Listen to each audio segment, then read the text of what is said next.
Bismillahirrahmanirrahim. Assalamualaikum warahmatullahi wabarakatuh.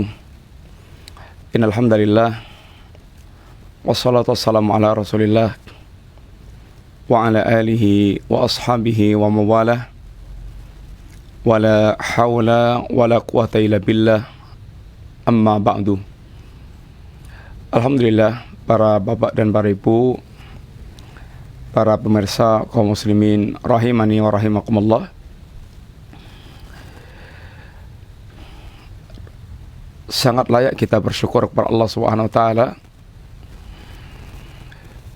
yang berlimpah ruah kita dengan nikmat Allah. Dan yang terbesar adalah kita masih diberikan kesempatan untuk bisa menghirup udara segar hari-hari di bulan Ramadan. Khususnya pada hari terakhir dari bulan Ramadan. Maka mudah-mudahan kita senantiasa benar-benar perhatian dengan waktu yang ibaratnya tinggal detik-detik terakhir. Hendaknya detik-detik terakhir seperti ini betul-betul kita tidak terlena. Semakin kita berusaha untuk itu perhatian dengan kualitas dan kuantitas amal kita. Para pemirsa, bapak sekalian, kaum muslimin rahimani wa rahimakumullah, melanjutkan pembahasan kita mengambil faedah dari kitab Situ Durar min usuli ahli al-athar, 6 prinsip, 6 mutiara yang merupakan prinsip dalam manhaj Ahlussunnah wal Jamaah, prinsip-prinsip yang dinukilkan dari para salaf kita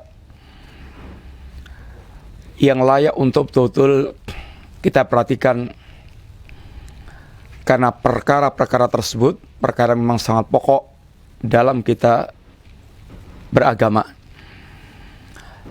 Prinsip yang pertama adalah ikhlasuddin lillah.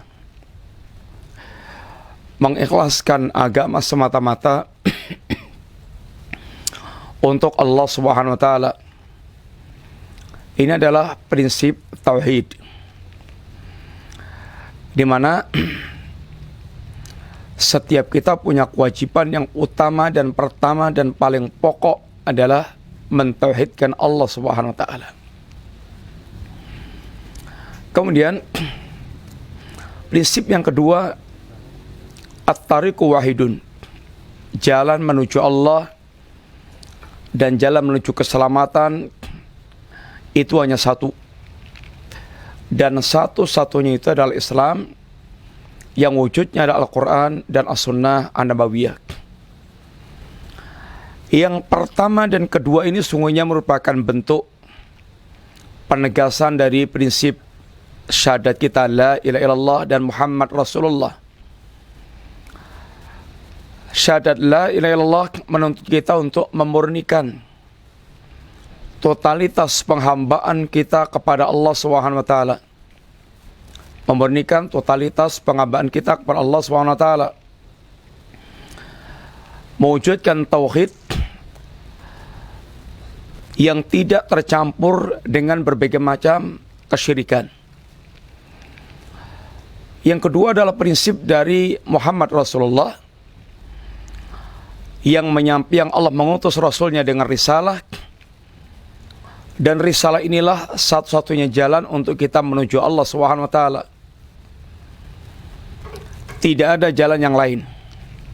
Barang siapa mendakwahkan ada jalan lain selain risalah yang diajarkan oleh Nabi, maka dia syaitan dari kalangan manusia, sebagaimana syaitan di kalangan jin telah menawarkan jalan-jalan alternatif yang hakikatnya itu semuanya merupakan jalan buntu. Prinsip yang ketiga, ketika manusia dalam memahami Al-Quran dan As-Sunnah itu sangat rentan khilaf, sangat rentan munculnya ikhtilaf, berbagai macam perbedaan-perbedaan dalam mengasumsikan, dalam tafsirkan dari Al-Quran dan As-Sunnah. Maka ini memberikan celah besar untuk mereka berbeda pendapat. Maka Allah Subhanahu wa taala tidak membiarkan kita berbeda pendapat tanpa pemutus. Allah Subhanahu wa taala dan Rasulnya sallallahu alaihi wasallam mengarahkan kita bahwa prinsip mengamalkan Al-Quran, mengamalkan As-Sunnah dengan pemahaman para salaful ummah, ini para sahabat Nabi radhiyallahu anhum jami'an. Dan itulah jalan kebenaran yang direkomendasikan oleh Allah dan Rasulnya sallallahu alaihi wasallam dengan nas-nas yang telah kita sampaikan sekilas. Barang siapa yang berusaha untuk meniti Al-Quran dan As-Sunnah tanpa mau mengikuti pemahamannya para salaf, para sahabat Nabi dan para imam-imam yang mengikuti para sahabat, dijamin pasti sesat. Hanya kadar kesatannya bisa berbeda-beda tingkatannya itu. Sehingga jalan yang lurus secara utuh adalah kitabullah Al-Quran, adalah sunnah Rasulullah sallallahu alaihi wasallam sebagaimana difahami dan diamalkan oleh para sahabat Nabi radhiyallahu anhum jami'an. Ini adalah pembeda antara ahlus sunnah dengan ahlul bid'ah. Ahlul bid'ah tidak mau terikat dengan jalannya para salaf, sehingga mereka memahami dengan metode sendiri, dengan cara sendiri, sehingga muncul ragam pemahaman yang sekian banyak yang menimbulkan perbedaan pemahaman yang sangat tajam. Sedangkan Allah dan Rasulnya telah mengarahkan kita mestinya bagaimana jalan mana yang kita teliti, yang kita titik, yang kita ikuti jejaknya. Maka ini prinsip yang ketiga. Wajibnya kita untuk bermanhaj salaf, sehingga bermanhaj salaf itu bukan manhaj alternatif, ini salah satu pilihan, tapi satu-satunya pilihan. Satu-satunya pilihan. Nggak boleh kita memilih manhaj selain manhaj salaf. Kalau kita ingin berserikat dalam keridhaan Allah Subhanahu wa taala. Bagaimana Anda tidak ridha dengan para sahabat Nabi? Tidak ridha dengan para sahabat Nabi kecuali orang-orang munafik dan orang-orang kufar yang tidak ridha dengan jalannya para sahabat, pengamalannya para sahabat, pemahamannya para sahabat, itu hanya orang-orang munafik dan orang-orang kafir. Karena seorang mukmin akan mengagungkan, memuliakan para sahabat Nabi. Generasi yang diyakini paling lurus dalam meniti siratal mustaqim, paling tepat dalam memahami dan mengamalkan. Bagaimana kemudian kita menyelisih jalannya para sahabat Nabi radhiyallahu anhum jami'an. Pemirsa, yang keempat, al-asrul rabi adalah nailus su'dat bil ilmi. Meraih kepemimpinan itu dengan ilmu. Ketinggian derajat kepemimpinan, kemenangan, kejayaan itu hanya kembalinya kepada ilmu. Kepada ilmu. Ini prinsip yang sangat penting yang beliau katakan kepada kita. Hadzal faslu min anfasi ma fi hadhil usul as-sittah. Bab ini termasuk di antara bab yang paling berharga, yang paling penting dari 6 prinsip yang beliau paparkan. Kenapa? Beliau ingatkan, fa inna qauman ra'au an-nasyat ar-rahib alladhi tajtahidu fi quwal kufri wad dalal fadhannu anna siyadatahum tarju ilaihim bimujarrati muqabalati nasyatihim binasyati aqwa minhu. Kaum muslimin memandang, sungguhnya suatu kaum mereka memandang ketika memperhatikan tentang makar-makar musuh yang luar biasa, yang sangat menakutkan. Kekuatan ini, makarnya orang kafir dalam menyesatkan manusia ini. Ketika memperhatikan makar kufar itu menakutkan betul. Dan memang menakutkan kalau hanya dipandang dari sisi ini makar manusia kepada manusia yang lainnya. Ketika orang kehilangan iman, maka pikirannya itu begitu melihat makar musuh yang sedemikian rupa, maka sangkaannya bahwa kepemimpinan atau kejayaan atau kemenangan itu hanya akan didapatkan dengan cara menghadapi makar mereka yang seperti itu dengan makar serupa, dengan kegiatan serupa, dengan kehebatan yang setanding serupa dengan itu. Ini pikiran mereka begitu. Sehingga mereka sibuk menyiapkan makar-makar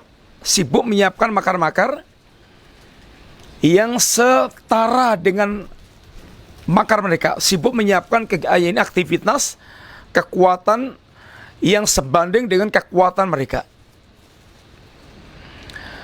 Sehingga mereka pun disibukkan dengan menyiapkan kekuatan-kekuatan setingkat dengan mereka. Musibahnya itu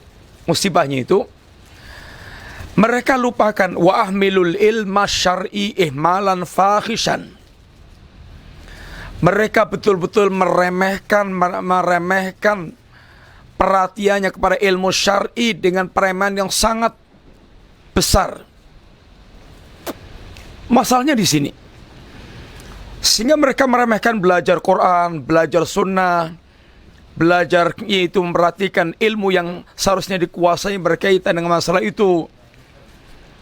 Tidak ada semangat belajar sama sekali. Tidak ada semangat belajar sama sekali. Yang ada itu adalah sukanya rapat membahas bagaimana membuat yaitu tandingan yang serupa, kayak kekuatan tandingan sekuat dengan kekuatan mereka, lalu melupakan ilmu, meremehkan ilmu, bahkan merendahkan orang-orang mereka belajar ilmu. Dianggapnya itu kegiatan yang hanya menghabiskan waktu, nggak menciptakan kekuatan untuk menghadapi musuh. Padahal kata beliau, wal haqiqah annahum mahma ahkamu tanzim wa ahsanu tadbir wa kathaful nasyat wa khafatu min makaidil aduwi falan yuktaba lahum su'dat wala rif'ah hatta yu'assisu amalahum alal ilmi wa ya'rifu lahu wa li ahlihi qadrahu. Beliau katakan, padahal hakikatnya itu, ini yang inti di sini, hakikatnya itu betapapun hebatnya mereka dalam mengatur tandim, kerapian berorganisasi, bagaimanapun hebatnya mereka itu dalam mengatur strategi, ini mengatur ini strategi memperbagus strategi pengaturan, bagaimanapun mereka hebatnya dalam yaitu menjaga dari makar-makar ini musuhnya, ketahuilah bahwa semua kehebatan, kekuatan yang mereka siapkan menghadapi musuh itu tidak akan dicatat sebuah kemuliaan di sisi Allah Ta'ala sampai yang mereka lakukan itu dia tegakkan di atas ilmu. Sampai dia tegakkan di atas ilmu. Dan mereka mengetahui dasar ilmu dari perbuatannya itu dan kadar kemuliaan orang yang mereka beramal dengan ilmu. Itu kuncinya di situ. Sehingga sehebat apapun Anda berbuat, maka tidak akan dicatat sebagai sebuah kebaikan yang bermakna kalau kecuali Anda tegakkan di atas ilmu. Sehingga kita benar-benar beramalnya itu, yaitu karena Allah, melaksanakan apa yang diperintahkan oleh Allah. Allah katakan, yarfa'illahu alladhina amanu minkum walladhina utul ilma darajat. Allah akan mengangkat derajatnya orang beriman dan orang yang berilmu dengan beberapa derajat. Narfa'u darajatin manasya. Kami angkat derajat, kami angkat beberapa derajat orang kami kendaki. Kata Imam Malik, narfa'u darajatin manasya bil ilmi, yaitu dengan ilmu. Kami angkat derajatnya mereka dengan ilmu.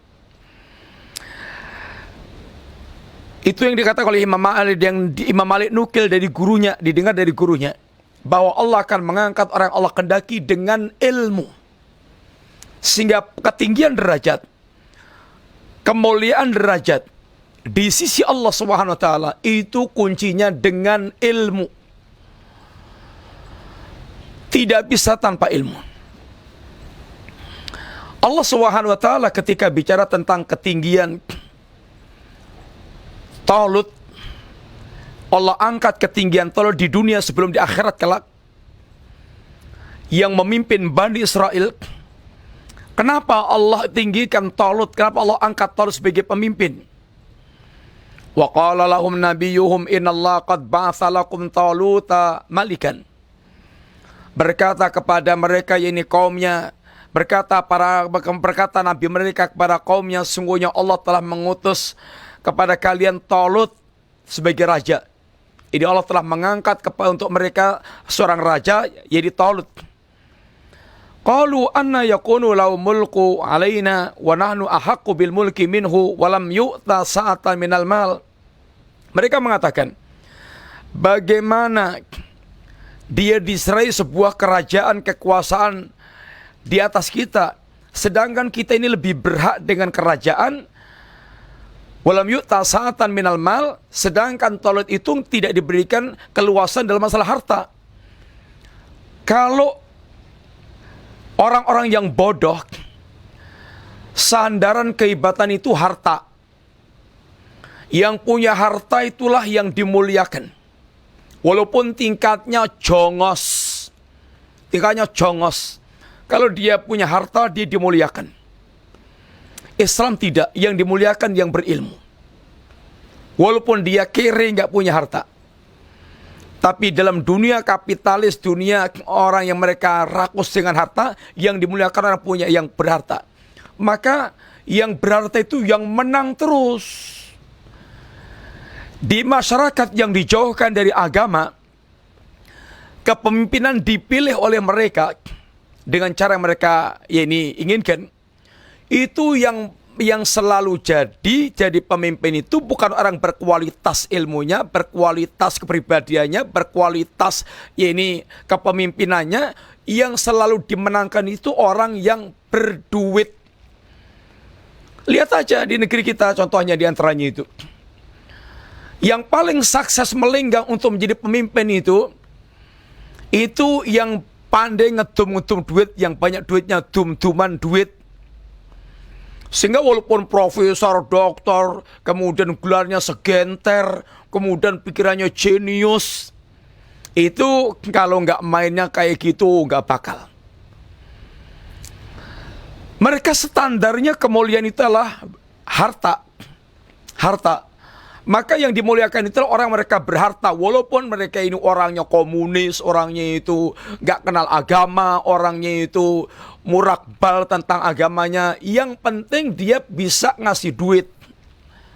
Yang penting dia bisa memberikan jaminan duit. Itu standar dari zaman dulu. Orang kafir itu dan orang yang bodoh itu standarnya harta. Lihat ketika Qarun tampil keluar, maka orang-orang yang bodoh terkagum-kagum. Waduh, Qarun, dia telah diberikan hadun azim, bagian yang besar tentang dunianya. Kata orang yang berilmu, wailakum, celaka kalian. Pahala di sisi Allah itu lebih baik bagi orang mereka ini beriman. Sehingga beda antara pandangan orang yang berilmu dengan pandangan orang yang bodoh. Ini bodoh tentang agama Allah Ta'ala. Bodoh hati mereka. Standar mereka itu adalah ini dunia. Kemudian apa kata Nabiullah alaihissalam menanggapi ungkapan kaumnya yang merasa dia lebih berat dengan kerajaan karena lebih berharta? Qala innallaha astafahu alaikum wa zadahu bastatan fil ilmi wal jismi. Berkata Nabi, sesungguhnya Allah Subhanahu wa taala telah memilih Talut menjadi raja bukan bagi kalian disebabkan dia punya kelebihan apa? Wasadau dengan apa? Bastatan fil ilmi wal jismi. Dia ini punya kelebihan, punya kekuatan, punya keluasan dalam masalah ilmu dan penyuka jasad. Dia orang yang berilmu dan berjasad kuat. Ini yang paling layak mengendalikan sebuah pekerjaan. Orang yang jasadnya kuat, ilmunya luas. Yang paling berilmu dan paling bisa mengemban pekerjaan. Wallahu yu'ti mulkahu may yasha, dan Allah memberikan kerajaannya kepada orang Allah kehendaki. Wallahu wasi'un alim, dan Allah adalah zat yang maha luas ini karunia-Nya dan maha tahu segala-galanya. Maka di dunia Islam, khususnya di awal-awal Islam, mereka sangat perhatian dengan ilmu dan orang yang berilmu. Bahkan para budak-budak itu menjadi terhormat, bekas-bekas budak itu menjadi terhormat, itu karena ilmu. Atha bin Abi Rabah itu mantan budak. Kemudian jasadnya itu jelek. Dia kalau duduk kayak burung bangkai ibaratnya. Jelek, hitam. Tapi dia sekarang telah menjadi ulama. Khalifah dengan kedua anaknya Sulaiman bin Abdul Malik. Dengan kedua anaknya itu harus ngantri menunggu Atha bin Abi Rabah karena dia akan menanyakan suatu, minta fatwanya. Khalifah harus ngantri. Sehingga Atha bin Abi Rabah itu yang bekas budak diangkat oleh Allah lebih tinggi dibandingkan dengan ini Khalifah Sulaiman bin Abdul Malik. Apa yang menjadikan terangkat derajatnya itu? Ilmu. Ketika Umar bin Khattab bertemu dengan gubernurnya, maka kata Umar kepada Nafi, gubernurnya, man istakmal ta'ala ahlil wadi, siapa yang kamu serai urusan di lembah Mekah? Kata Nafi, Ibnu Abza, yang aku serahkan ini kekuasaan pengendalian kepada Ibnu Abza. Waman Ibnu Abza? Ibnu Abza itu siapa? Kata Nafi, maula minal mawalina, min mawalina. Dia adalah bekas-bekas budak di antara bekas budak kami. Dia adalah bekas budak di antara para bekas budak kami. Kata Umar, fastakhlafta alaihim maula. Kamu angkat jadi pemimpin seorang bekas budak. Kata dia, innahu qari'un li kitabillah wa innahu alimun bil fara'id.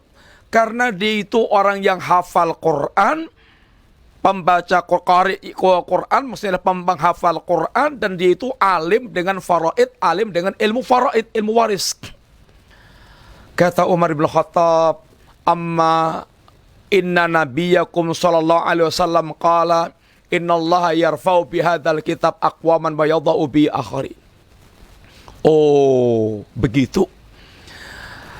Memang kata Umar, sesungguhnya nabi kalian telah bersabda, Allah Subhanahu wa taala akan mengangkat dengan kitab ini suatu kaum dan merendahkan dengan kitab ini pula satu kaum.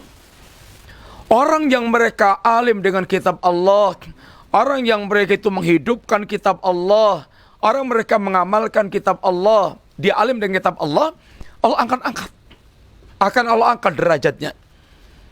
Dan orang yang mereka itu menentang kitab Allah, meremehkan kitab Allah, menghinakan kitab Allah, akan Allah rendahkan mereka itu. Kemudian walidalik, demikian juga wa akhbarallahu azza wa jal annahu rafa'a rabbaniyin min bani Israel hatta ja'alahum hukaman alihim yunafiduna fihim amrallah. Demikian juga, atau oleh karena itulah Allah pun mengkhabarkan Allah SWT mengangkat rabbaniyin dari kalangan Bani Israel sampai Allah jadikan mereka para penguasa yang mengendalikan kekuasaan dengan perintah Allah, yaitu mereka menjalankan dengan perintah Allah, menjalankan ajaran Allah Ta'ala. Rabbaniyin, siapa mereka itu? Lihat ayatnya dalam surat Al-Maidah 44. Inna anzalna taurata fiha hudan wa nur. Sesungguhnya kami turunkan Taurat yang di dalam itu ada petunjuk dan ada cahaya.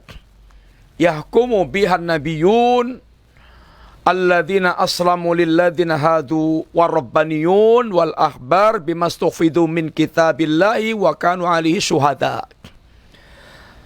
Sesungguhnya telah kami turunkan ini Taurat yang di dalamnya ada petunjuk dan ada cahaya, yang para nabi yahkumu biha, yang para nabi mengendalikan yakni pemerintahan, ini kekuasaan dengan kitab Taurat itu, atau para nabi menghukumi para manusia dengan kitab Taurat itu. Alladzina aslamu lilladzina hadu, ini orang-orang mereka itu menerima Islam, orang-orang Yahudi, warabbaniyun, dan para rabbaniyun, wal ahbar, dan para ahbar, orang-orang mereka ahbar, rabbaniyun, ahbar. Kenapa mereka itu Allah berikan kekuasaan atau Allah angkat sebagai penguasa? Bimastufidu min kitabillahi wa kanu alaihi syuhada. Mereka itu menjaga kitab Allah dan mereka menjadi para saksi-saksi kebenaran ini di muka bumi.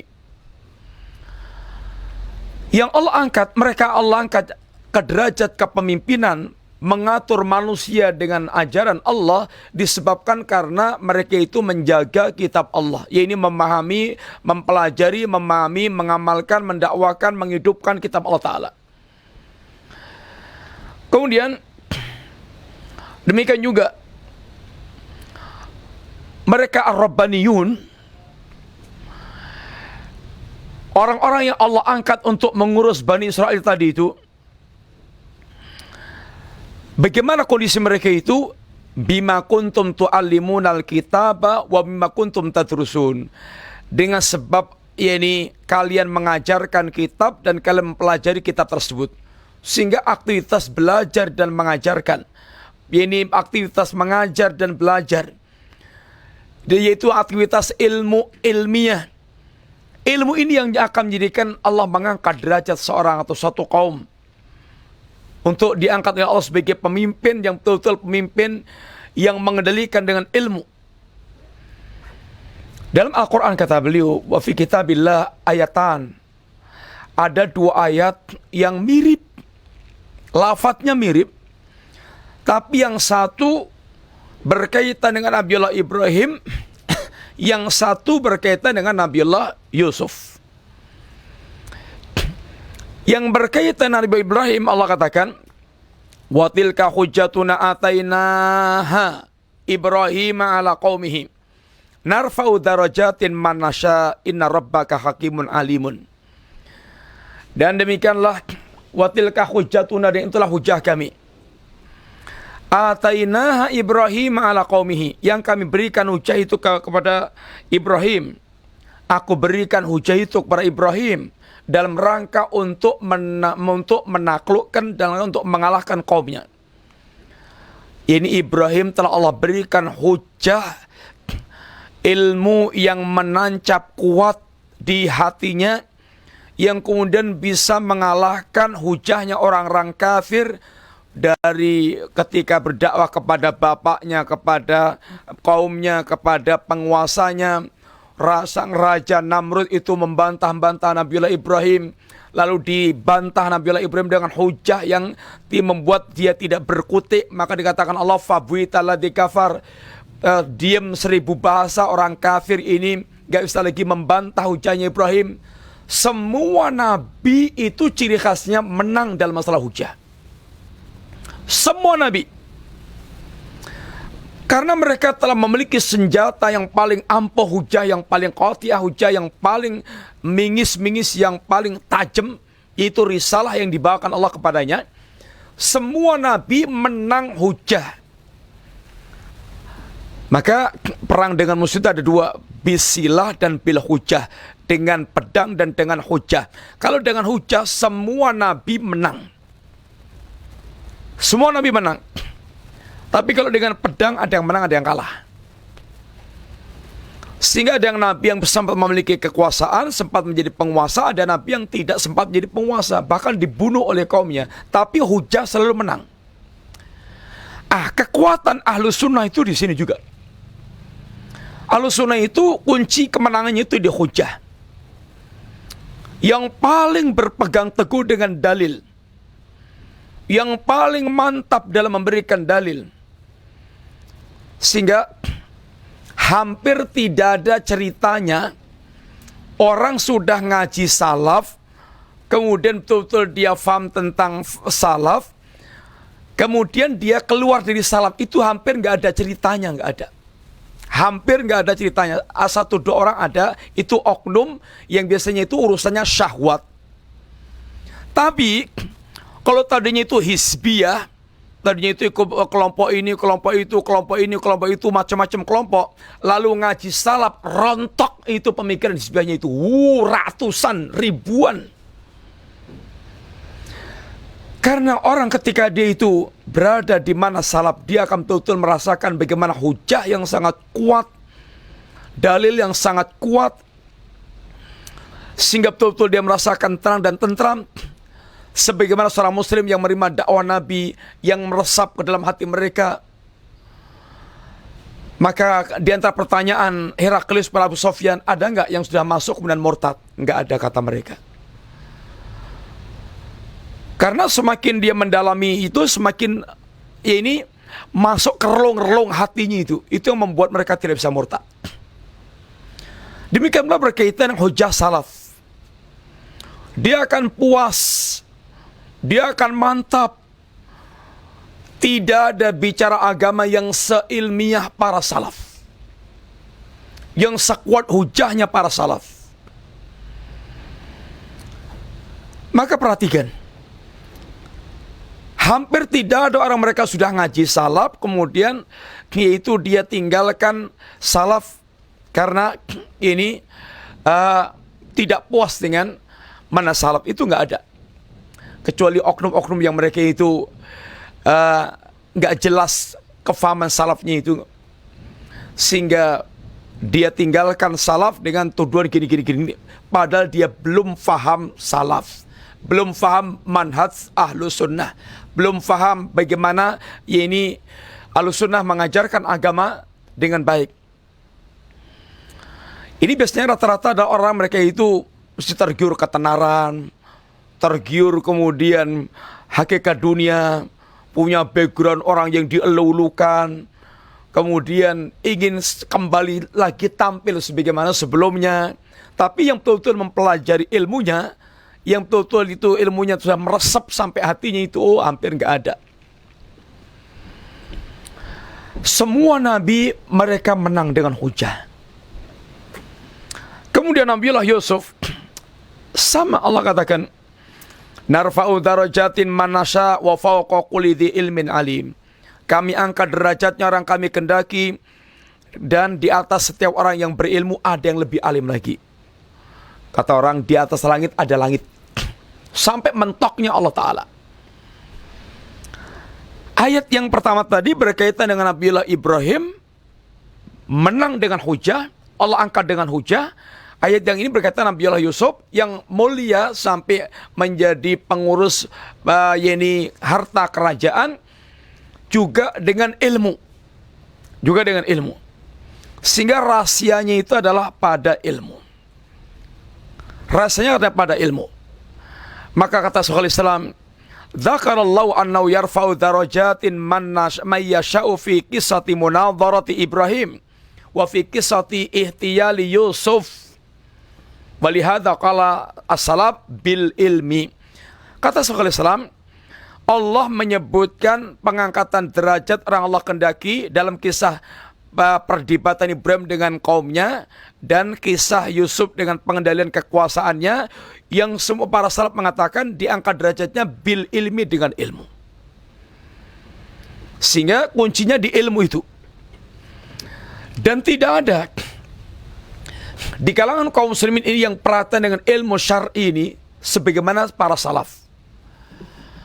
Maka ahlul bid'ah itu paling sengit dengan bermanan salaf. Kenapa? Dalil katanya, dalil. Karena mereka pengen itu berpikir bebas, liar, tanpa terikat dengan hadis, tanpa terikat dengan nas. Mereka sesak dadanya itu kalau ada banyak nas-nasnya itu. Padahal konsekuensi kelaziman dari Islam telah sempurna. Itu Anda bisa menegakkan semua kehidupan Anda dengan dalil. Artinya Islam mengajarkan prinsip-prinsip yang Anda lakukan dalam kehidupan ini, Islam mengajarkan. Itu menunjukkan Islam sempurna. Kalau Anda nggak bisa membawakan dalil tentang perbuatan Anda, berarti Islam belum sempurna. Sempurna itu harus betul Islam memiliki, ya ini mengarahkan hidup kita semua totalitasnya, 24 jam. Apa yang dibutuhkan manusia dalam kehidupan ini semuanya ada aturannya dalam Islam. Sehingga kita tidak butuh lagi dengan yang lainnya. Yang lainnya itu sampah. Maka ketika orang itu meninggalkan Islam lalu mengambil filsafat, mengambil pemikiran, atas tabdiluna allati huwa adna atas tabdiluna allati huwal a'la billati huwa adna, atas tabdiluna allati, apakah kalian menukar sesuatu yang tinggi dengan yang rendah? Atas tabdiluna huwa khair billati huwa adna, apakah Anda tukar yang baik dengan yang rendah?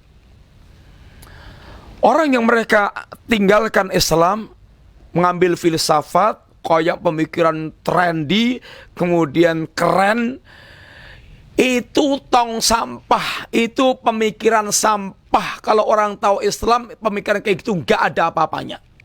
Nggak ada apa-apanya. Kalau Anda baca bagaimana Hasan pernah dialog dengan seorang ini sekuler, maka bagaimana kelihatan rendahnya cara berpikir orang sekuler itu di hadapan ulama seperti Hasan. Artinya sungguhnya Islam itu adalah betul-betul itu mencakup semuanya, dan cukup kita dengan ini Islam. Kalau kita kalau kita faham tentang Islam dan kita jujur untuk memilih yang terbaik. Tapi kalau mentalnya atau selera rendahan, selera kotoran, selera sampahan, maka dia akan tinggalkan Islam. Seleranya rendahan, selera setan, selera syahwat, selera rendahan, itu akan dia tinggalkan ini Islam. Kemudian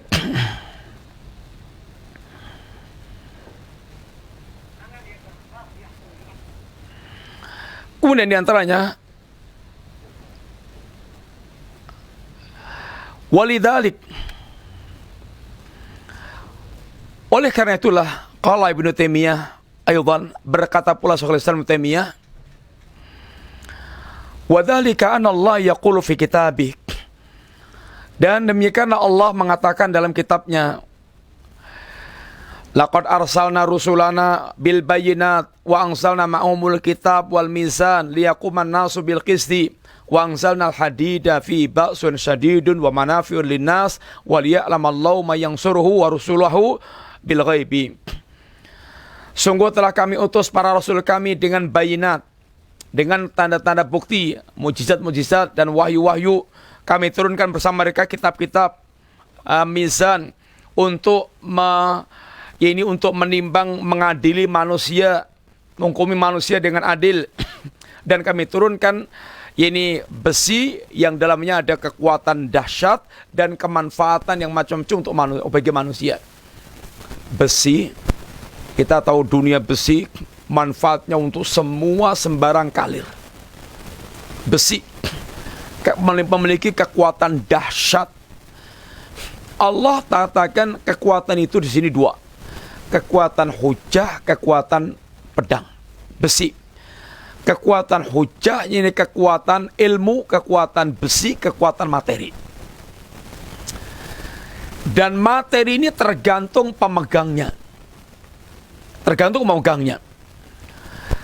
Kalau senjata canggih itu dipegang oleh orang yang mereka itu akalnya adalah akal setan, itu tentu akan untuk senjata kerusakan.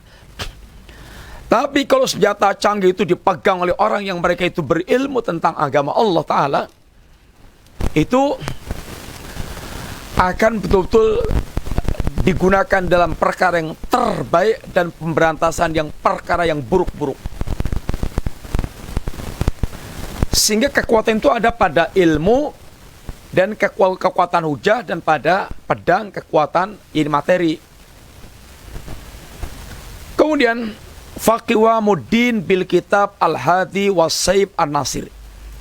Sehingga tegaknya agama, kekuatan agama, tegaknya agama, pilar agama itu kitab al-hadi, kitab yang akan menjadi petunjuknya, pembimbingnya itu, sehingga dia punya hujah yang kuat, yang qawiyah, was-saib an-nasir, dan pedang yang menjadi penolong. Wa kafa fi rabbika hadiyan wa nasiran, cukuplah Rabbmu sebagai hadian, pemberi petunjuk, dan nasiran sebagai penolong. Sulaiman ketika mengambil faedah dari ayat ini, musuh itu akan menghancurkan kita dengan dua cara, yaitu dengan perang pemikiran al-ghazwul fikri dan perang militer al-ghazwul askari. Perang pemikiran untuk merusak ilmunya atau pemikiran seorang muslim, sehingga nggak lagi kenal Islam. Seperti kita ini, kaum muslimin secara umum, yang tiap hari bacaannya koran, lihat apa yang dilihat televisi, berita BBC, berita-berita yang ditampilkan, nggak pernah baca Quran, sibuk dengan mengikuti berita-berita yang ada itu, akhirnya menjadi korban perang pemikiran, sehingga seorang muslim mereka itu minder dengan Islam, kagum dengan barat yang kafir. Seorang muslim yang menjadi pengekor orang kafir, dia kalah, dia dimatikan pemikiran Islamnya itu, kan gak paham Islam. Dia sangka orang barat itulah yang terbaik, yang baik, yang hebat. Apa hebatnya? Di balik kemajuan mereka itu jiwanya rusak, jiwanya jiwa setan, jiwa binatang, free sex, gak kenal kebenaran, puas, hanya gak paham saja. Sehingga dia sangka orang barat itu luar biasa, kekagumannya luar biasa. Gak paham saja. Padahal mereka bersama dengan kemajuannya itu binatang, jiwanya jiwa binatang. Urusannya hanya syahwat, pemuasan syahwat. Lihat aja. Dan Allah yang mengatakan ulaika kal an'am, mereka seperti binatang. Karena kebodohan kita yang tertipu dengan kehidupan mereka. Maka ini karena hasil perang pemikiran. Melihat mereka itu hebat, luar biasa, dan tidak melihat generasi Islam. Karena tidak pernah dikenalkan tentang Islam. Nggak kenal Abu Bakar, nggak kenal Umar, nggak kenal Utsman, nggak kenal Ali, nggak kenal tokoh-tokoh Islam, ulama-ulama Islam. Yang dia kenal tokoh-tokoh Barat. Sehingga taunya mereka itu yang hebat. Ini namanya korban perang pemikiran. Dan cukuplah Allah menjadi penolong, yakni mereka dengan perang militer, Allah yang akan juga menolong dengan kekuatannya. Wal kitab wal aslu, kata beliau, dan kitab itu adalah pokoknya, asalnya. Jadi yang pertama kekuatan yang disiapkan adalah kekuatan faham hujah, kitab yang Allah utus nabinya dengan kitab yang dibawakan kepada ini nabi tersebut. Oleh karena itulah beliau katakan, idan falladina yatasawwaruna qiyama daulatil Islam bimujarrati atifah islamiyah wa fikrun mujarrad an hujjati syar'i yusammunahu fikran islamiyan. Oleh karena itulah orang yang mereka tergambar tasawurnya, gambarannya itu bahwa mereka akan menegakkan daulah Islam semata-mata dengan perasaan keislaman, bukan dengan Islam yang hakiki, perasaan keislaman, semangat Islam, semata-mata dengan pemikiran yang mereka tuangkan, yang kosong dari hujah syar'i. Lihat, yang mengatakan kelompok-kelompok Islam, pejuang-pejuang Islam itu nggak pernah ngaji Quran, nggak pernah ngaji hadis, pernah ngajinya apa? Pemikiran, rapat pemikiran, kajian pemikiran, sehingga nggak pernah bahas Quran dan Sunnah. Pemikiran. Dengan itu dia sangkakan bisa menegakkan daulah Islam. Daulah apa yang akan dia tegakkan kalau dia tidak paham tentang hakikat Islam? Akhirnya cara berpikirnya, cara tampilannya pun gak berbeda dengan orang-orang kafir, sekuler, karena tidak paham Islam. Gak paham Islam, hanya berlabel Islam. Akhirnya, apa yang akan mereka tegakkan? Yang mereka ini sakwa dan bersama-sama dengan sakwa Islamiyah, dengan pemikiran Islam, tapi mereka tidak paham tentang hakikat Islam. Orang seperti ini bahkan akan memusuhi tauhid, memusuhi sunnah. Sehingga dua kekuatan itu, kekuatan pertama kekuatan agama. Wa aulal quwatain quwatuddin. Di antara dua kekuatan itu yang mesti kita siapkan, maka kekuatan pertama kekuatan agama. Kalau kita ini ditolong karena ketaatan kepada Allah SWT, maka untuk taat itu mesti pertama kali harus kita butuh ilmu. Waktu kita habis, insya Allah kita lanjutkan pembahasan berikutnya nanti. Ini dulu, mudah-mudahan manfaat. Wassalamualaikum warahmatullahi wabarakatuh. Apa?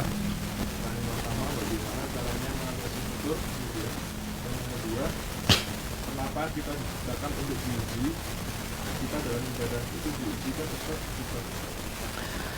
futur itu seperti sudah kita terangkan dulu. Futur itu artinya fenomena kelesuan beramal. Ada futur ringan, ada futur berat. Futur ringan itu terhinggapi kemalasan. Futur berat itu berhenti dari sebuah amalan. Futur ini bisa terjadi dengan beberapa sebab. Sebab yang pertama diantaranya bodoh. Artinya ketika dia beramal itu semodalnya semangat aja. Semangatnya tadinya kayak wali, sampai tampilannya pun ngidap-idapi di masyarakat itu, pakai sorban, pakai kemudian jubah, kemudian tampilannya Masya Allah. Tapi karena tampilan dohir lahir batinnya itu nggak dihiasi dengan ilmu yang mapan, akhirnya begitu notok natap itu ambiar.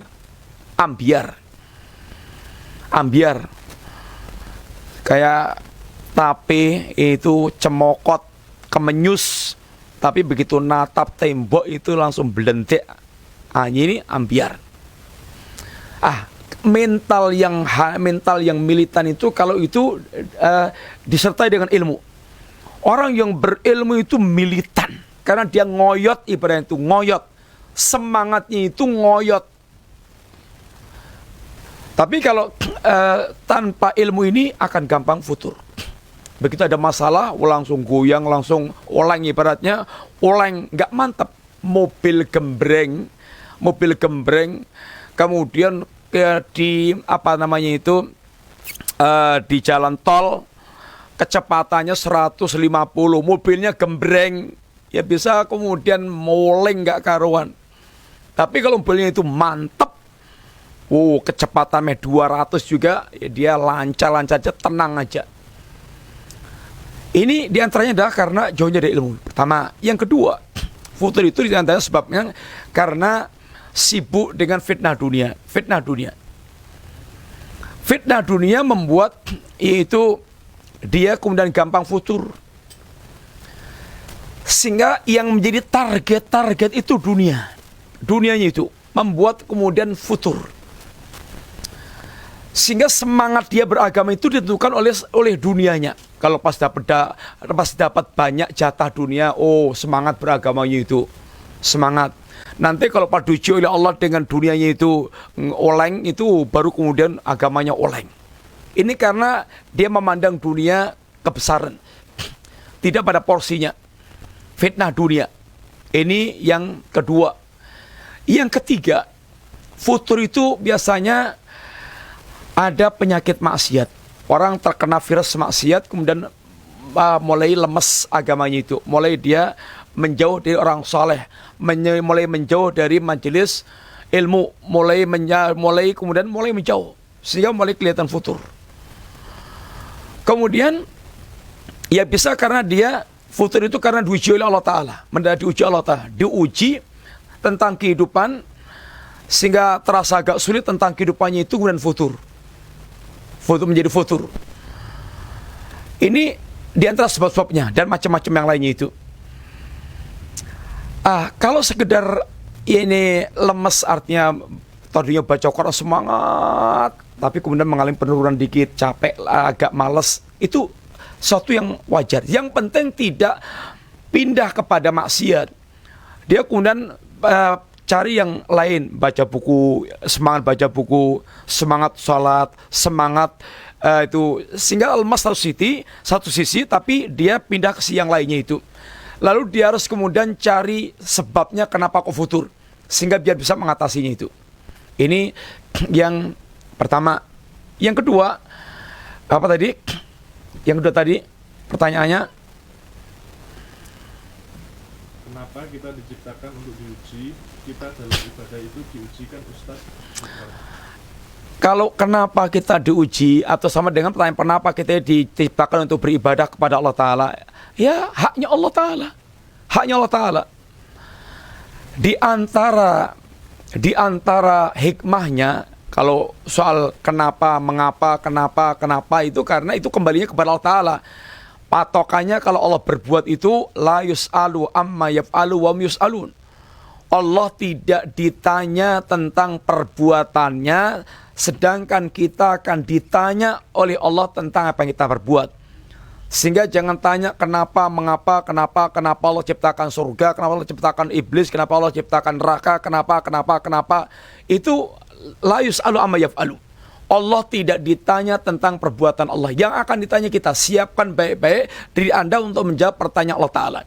Jangan dilarutkan dengan pertanyaan itu, tapi Anda harus menyusun pertanyaan, apa yang sudah aku siapkan dengan tugas ibadah Allah, apa yang sudah aku siapkan untuk lulus dengan ujian Allah Ta'ala. Itu yang harus Anda siapkan. Ganti pertanyaan itu. Jangan Anda tanya, kenapa saya diperintahkan sholat, kenapa saya diperintahkan ibadah, kenapa. Itu perbuatan Allah, tidak perlu ditanya. Allah punya agenda yang detail, yang bagus, yang mulia, yang adil, yang bijak. Tinggal kita ini akan ditanya apa yang sudah kita siapkan untuk menghadap Allah SWT. Demikian, kita cukupkan segitu dulu, mudah-mudahan manfaat. Wassalamualaikum warahmatullahi wabarakatuh.